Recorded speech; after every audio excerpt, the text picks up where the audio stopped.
Dr. David Clark. Thank you, Mr. Chair. I follow my learned colleague, the Honourable Shane Jones, in supporting this bill.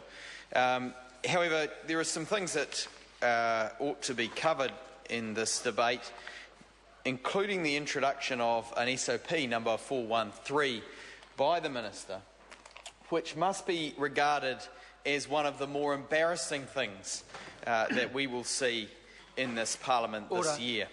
Just sorry to interrupt the Honourable Member.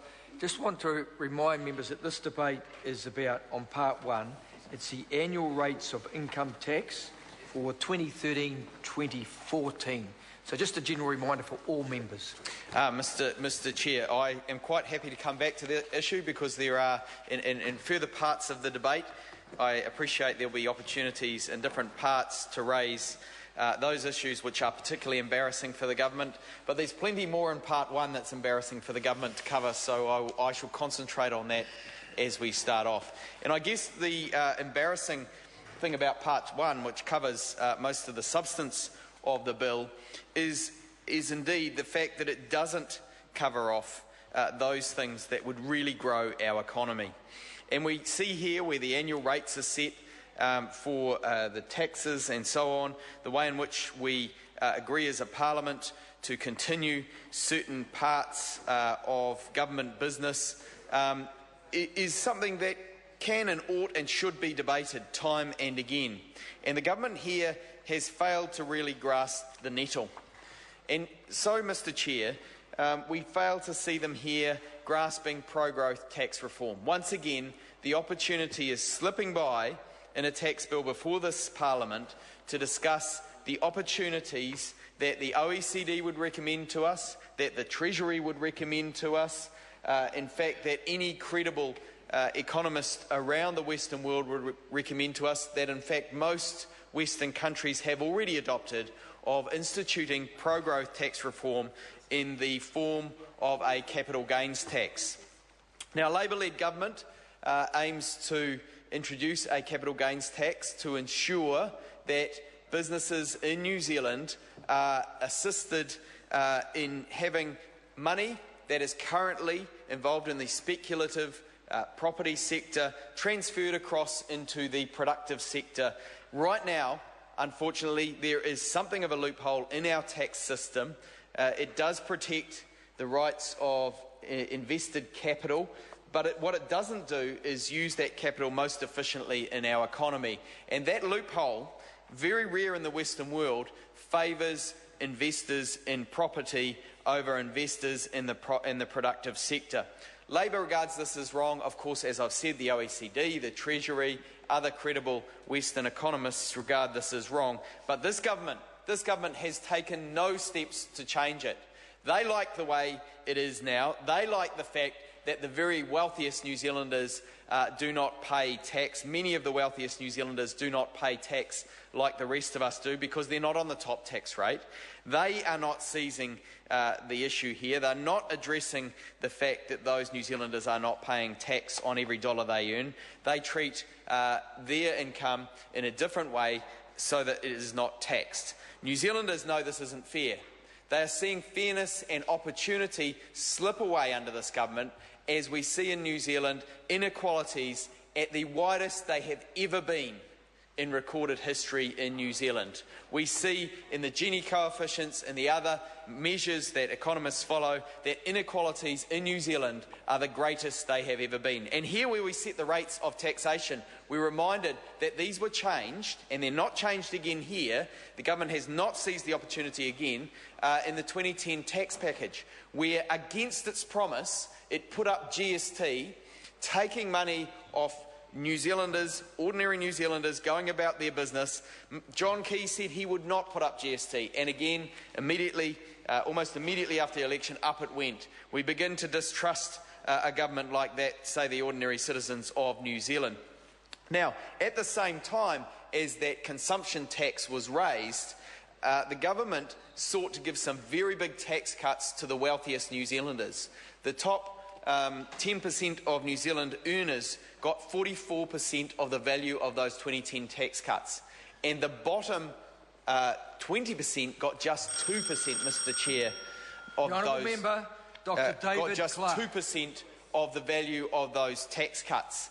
And that was a very unfair tax change as we've seen it from this side of the House. We've seen since then, as we start to see here and there signs that the economy is growing, that growth is not being shared fairly amongst New Zealanders. There is no sign of it being shared fairly. Those at the top have been given a big tax cut by this government, the very few at the very top, and the rest of New Zealand, middle New Zealand, is struggling. People are not able to get ahead, even though they work day in, day out, even though they do those things that are good for our country and good for our future, or ought to be. They are not able to get ahead for themselves or for their families or their communities, because this government has set the system through the way it sets up the tax rates in such a fashion that the wealthiest New Zealanders get this big tax break, while the rest of New Zealand pays and pays and pays for the services and pays for that tax cut for the wealthiest New Zealanders. This government is not about fairness and opportunity. Those are Labour values, the Labour values of fairness and opportunity. This government is about preserving the interests of the wealthiest. That's why they haven't gone near the capital gains tax in this particular bill. That is why they have not helped out New Zealand businesses that are struggling by introducing pro-growth tax reform that would support emerging businesses, that would see money directed towards the productive sector. Instead, they are preserving the interests of capital that is already there. They're preserving the big money, big end of town's interests. That is what we're seeing from this government time and time again. We see the echoes of it in the Sky City casino deal.